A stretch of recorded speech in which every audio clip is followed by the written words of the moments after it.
Imagine the ground beneath your city rising faster every day.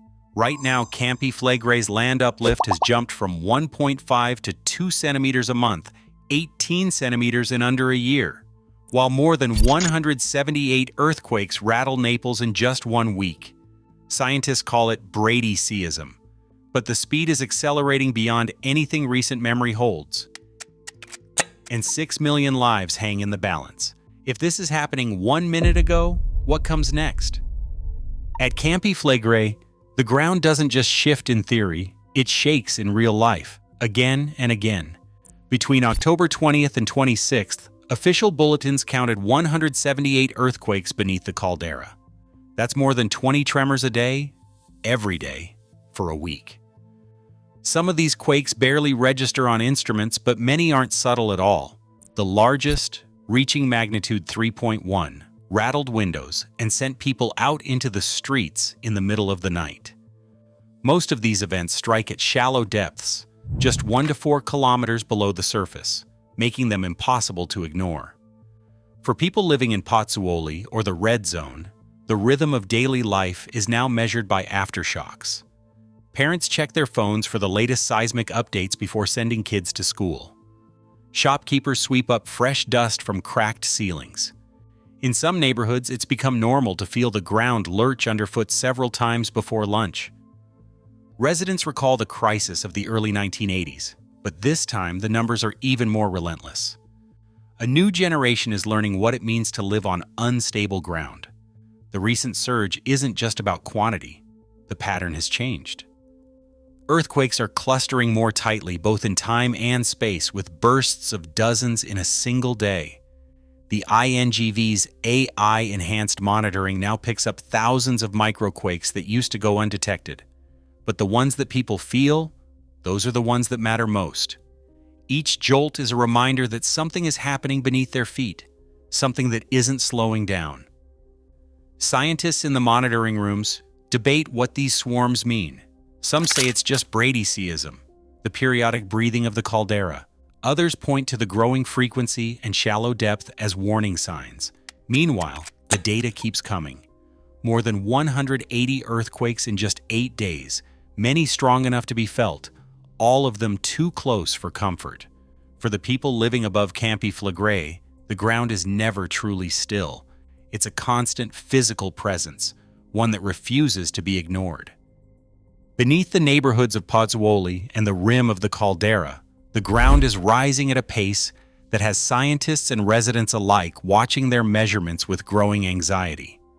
Since January, the land has lifted a staggering 18 centimeters, nearly 8 inches. That's not a slow, steady climb. The rate of uplift has jumped, accelerating from 1.5 centimeters per month to 2 centimeters per month in just the last 2 weeks. For a volcanic system, that kind of change isn't subtle. It's a red flag waving in real time. The numbers come straight from the ground itself. 39 GNSS stations dot the caldera, feeding constant streams of satellite data to monitoring rooms. Their records trace the arc of this inflation, plotting a steady curve that bends sharply upward in recent months. The right station, perched just above the most active sector, now logs vertical motion at a rate not seen since the crisis of the early 1980s. Every millimeter of uplift represents expanding pressure. Magma, or superheated fluids, forcing their way upward, straining the brittle crust that supports a city of 500,000 people. This isn't just background noise. The land's upward push is visible to anyone who looks for it. Sidewalks buckle, manhole covers sit higher than the street, and doors no longer close in homes built on what was once flat ground. In satellite images, the entire caldera appears to breathe, rising and stretching, then surging faster as the weeks tick by. Scientists compare the uplift patterns to those before previous episodes of unrest, but the current acceleration stands out. It's not just the magnitude of movement, but the tempo. The system is picking up speed. Pressure is building beneath the surface, and the evidence is everywhere. The deformation isn't isolated to a single spot. It spreads outward from the center, with GNSS data showing horizontal extension across the caldera. The crust is being pulled apart as well as pushed up. For volcanologists, this combination, rapid uplift, broad extension, and a sharp increase in speed, is a classic warning sign. The ground is telling its own story, and the message is getting harder to ignore. What happens next depends on whether that pressure finds a way to escape gently, or whether it forces a sudden, violent release. For now, the land continues to rise, and the numbers keep climbing, each centimeter a silent measure of mounting stress beneath the city. Steam vents at Flegrei have become a scientific alarm bell. In the past, fumarole temperatures here hovered around 94 degrees Celsius. Hot, but not extreme for a volcanic field. That changed in 2025. Monitors now log temperatures surging past 170 degrees Celsius, nearly doubling the long-term baseline. This isn't a gradual climb. The jump arrived alongside the uptick in ground rise and earthquakes, a pattern volcanologists recognize from past crises. When the hydrothermal system heats up this fast, it's usually a sign that something deeper is driving the change. Carbon dioxide emissions tell a similar story. Since August 2024, sensors across Solfatara and Flegrei have measured a steady, unbroken rise in carbon dioxide output. Normally, these emissions pulse with the seasons or shift slightly with rainfall, but the current levels are both higher and more sustained than anything recorded in the last decade. Gas composition analyses reveal a growing share of magmatic carbon dioxide, carbon released directly from molten rock, not just boiling groundwater. This shift in chemistry points to fresh magma intruding from below, feeding heat and volatiles into the overlying hydrothermal network. It's not just carbon dioxide. Spikes in sulfur dioxide and helium isotope ratios have also been detected, both classic fingerprints of magmatic gas. These changes line up with the timing of the temperature surge, creating a multi-parameter signal that can't be explained by surface weather or shallow groundwater alone. The pressure is building not just in the rock, but in the fluids and gases trapped beneath the surface. Scientists cross-check these readings with data from 39 ground stations, each logging minute-by-minute shifts in land deformation and gas output. The agreement is striking. As the ground rises, so do the heat and gas emissions. The system is acting as a single, restless engine. For researchers, the convergence of these signals, temperature, gas chemistry, and ground movement, confirms that the unrest is not just a surface phenomenon. The deeper magmatic system is now interacting directly with the hydrothermal layer, setting the stage for changes that can break through to the surface in unpredictable ways. Pozzuoli's streets tell the story before any scientist does. Asphalt sags and ripples in spots where the ground has risen too fast for the city to keep up. Manhole covers stand crooked, pushed higher by invisible forces below. In some neighborhoods, steam hisses from new cracks in the pavement, leaving a faint smell of sulfur in the air. Residents step over fresh fissures that weren't there last week. Some buildings, especially older ones, now lean at odd angles, their walls spider-webbed with cracks that widen after every tremor. For families living here, these changes aren't just curious, they're a daily threat. More than 500,000 people live directly within the red zone, the area most exposed if Campi Flegrei erupts. That's not counting the millions more in Greater Naples, all within reach of the fallout. Parents in Pozzuoli face impossible choices every morning. One mother, a teacher at the local school, describes watching the cracks in her daughter's classroom wall grow wider each week. The authorities said the building was safe, then closed it down when engineers found the structure was no longer stable. The school's GNSS monitoring station, vital for tracking ground movement in real time, had to be removed, leaving a gap in the warning system. Construction crews tore down the old building and started a €2 million rebuild project in the same high-risk spot. Some families begged for relocation, but most had nowhere else to go. Economic pressures, family roots, and official reassurances kept them in place. Every sign of damage brings new anxiety. Shopkeepers patch up cracks only to see them return after the next swarm of earthquakes. Residents swap stories about doors that no longer close, windows that won't open, and floors that slope more with each passing month. For children, school is now a place of uncertainty. Attendance dips after big quakes, as parents weigh the risk of sending kids back into buildings they no longer trust. The visible scars on the land mirror the invisible strain in the community. In Pozzuoli and across the red zone, the cost of inaction grows with every centimeter the ground rises. The physical changes are impossible to ignore, but the hardest damage to measure may be the fear that settles in with each new crack and every unanswered question. Inside the Italian National Institute of Geophysics and Volcanology, the official line is clear. What's happening at Campi Flegrei is just Bradyseism. An ordinary cycle, no cause for alarm. But behind closed doors, the story is far less certain. In late October 2024, as the earthquake count soared and ground rise accelerated, internal emails began circulating among INGV scientists. Some researchers pushed for an immediate review of the alert level, citing the clustering of strong, shallow quakes and the rapid pace of deformation. Others warned that raising the alarm could trigger public panic and political backlash, especially with local elections on the horizon.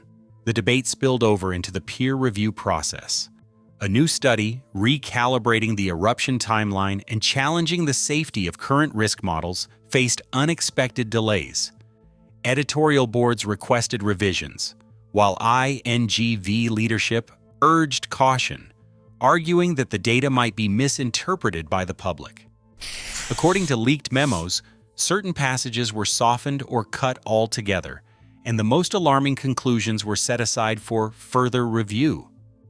The final publication appeared months later, stripped of its strongest warnings. Meanwhile, city officials leaned on the Bradyseism narrative to justify controversial decisions, like rebuilding the demolished school in the heart of the red zone. Construction contracts moved forward, backed by assurances that the risk was manageable. Developers circulated marketing materials describing the area as historically stable, while critics pointed to suppressed studies and internal disagreements. The gap between public statements and private concerns grew wider, leaving residents to wonder whose version of safety they could trust. In Pozzuoli, the paper trail tells a story of scientific caution colliding with political and economic interests, and of urgent warnings muted by institutional debate. 39 GNSS stations now form a dense, high-precision grid across Campi Flegrei. These instruments track every millimeter of ground movement, feeding live data into a network that never sleeps. Over the past year, the system has caught not only the vertical rise, but also the outward stretching of the caldera, confirming that the crust is inflating in all directions. Each station, from the right benchmark above Pozzuoli to the peripheral sensors near the sea, records a steady, synchronized pulse of uplift and extension. But the real revolution comes from how that data is interpreted. In 2025, an independent seismologist, working outside the official INGV framework, used AI algorithms to comb through the raw seismic records. The result was a shock. The actual number of earthquakes was 3 times higher than previously reported. Thousands of microquakes, invisible to older methods, now appear in the catalog. This jump in detection isn't just about numbers. It reveals fine-scale patterns, bursts of activity clustering along a newly mapped ring fault system that circles beneath Pozzuoli. These ring faults, imaged by seismic tomography, act as pressure valves and potential rupture zones, offering a clearer picture of how stress is distributed underground. The combination of satellite geodesy, AI-driven seismic analysis, and deep Earth imaging delivers a far richer hazard map than the models used a decade ago. Instead of relying on broad averages or outdated charts, scientists can now pinpoint where the crust is thinnest, where faults are most likely to slip, and how quickly the system is changing. This new clarity feeds directly into risk models, challenging the old narrative of slow, predictable cycles. For those tracking the volcano's every move, the technology confirms what the streets and the sensors have already made clear. The unrest at Campi Flegrei is more complex and more urgent than official statements suggest. Civil protection planning documents spell out the limits of Campi Flegrei's evacuation strategy in stark terms. At best, the current road network can handle the movement of about 60,000 people at once under ideal conditions. That figure does not account for the reality of narrow streets, bottlenecks at the Via Domitiana and the Tangenziale, or the chaos that follows a major earthquake. In the red zone alone, more than 80,000 residents would need to get out fast, before even considering the 500,000 living in the wider caldera region. Simulations run during past drills show that even if every car flows smoothly, clearing the red zone could take 2 to 3 days. But these models assume perfect compliance, no road damage, and no panic. In practice, earthquakes often leave bridges cracked or roads blocked, slashing capacity and trapping thousands. The official trigger for a full evacuation, the red alert, is set so high that, by the time the order comes, the window for safe escape may have already closed. Internal reviews admit that the system is outpaced by the speed of recent unrest. The technical appendices that should detail lane-by-lane flow rates and real-time traffic management remain unpublished, leaving residents to trust in plans they cannot see, and in thresholds that may not be met until it's too late. For families in Pozzuoli and the surrounding towns, every new tremor is a reminder that the promise of a safe evacuation rests on numbers and policies that may not hold up when the crisis hits. Every warning light on the dashboard is flashing at once. The ground is rising faster than at any point in recent decades. Seismic swarms are clustering with new intensity, and gas emissions have entered territory that volcanologists call unmistakable. This isn't just one indicator spiking, it's every system, from the crust to the clouds above Pozzuoli, pulsing in sync. Forward models built on decades of eruption data now show that when so many signals converge, the time between warning and eruption can collapse. In Iceland, scientists watched uplift and seismicity escalate for weeks, then saw a full eruption unfold in under a day. At Campi Flegrei, the same patterns, ground inflation, gas surges, shallow quakes, are now unfolding in real time, but with far more people at risk. The ring fault system mapped by AI, the rapid uplift confirmed by satellite, and the abrupt gas chemistry changes all point to a system under growing stress. Volcanologists warn that the window for safe action is shrinking, not stretching. When so many independent alarms sound together, the margin for error narrows to hours, not days. The official narrative of routine Bradyseism no longer holds against the evidence. Campi Flegrei is sending a clear message, one that demands attention, not reassurance. The science has moved past debate. The question now is not if the volcano is restless, but how much longer the warning will go unheeded. Since January 2025, Campi Flegrei's ground has surged upward by 18 centimeters, according to official GNSS records. In just 1 week, 178 earthquakes were registered, many strong enough for residents to feel. Fumarole temperatures at Pisciarelli have risen to 170 degrees Celsius, nearly double their baseline. Scientific bulletins confirm carbon dioxide emissions and hydrothermal activity are both climbing. Despite this, authorities maintain there is no imminent threat, even as monitoring stations are removed for safety and buildings show visible damage. The latest civil protection plans reveal that current road capacity can evacuate fewer than 60,000 people, while over 500,000 live directly on the caldera. Many internal studies and evacuation models remain classified. What happens next is uncertain, but the data are clear. Multiple warning signs are converging faster than at any point since records began. Campi Flegrei is not silent. It is sending measurable, urgent signals, and the world must decide how to respond.